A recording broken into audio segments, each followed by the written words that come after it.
देशभरामध्ये स्वातंत्र्य दिनाचा मोठा उत्साह आहे आणि राज्यातल्या अनेक भागांमध्ये ध्वजारोहण केलं गेलेलं आहे। आपण त्याची काही दृश्य आपल्या स्क्रीनवर पाहूया।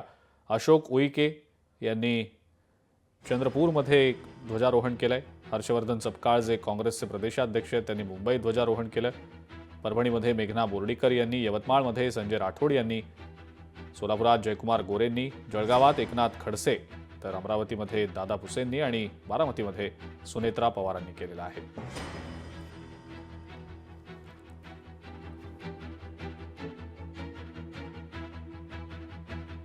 इतर ध्वजारोहणाची ही दृश्य नागपूरमध्ये चंद्रशेखर बावनकुळे, मुंबईत रवींद्र चव्हाणांनी ध्वजारोहण केलंय, रत्नागिरीत उदय सामंतांनी, रायगडमध्ये आदिती तटकरेंनी, सिंधुदुर्गात नितेश राणेंनी, कोल्हापुरात प्रकाश आंबेडकर यांनी, जळगावात गुलाबराव पाटलांनी, तर पालघरमध्ये गणेश नाईकांनी ध्वजारोहण केलं।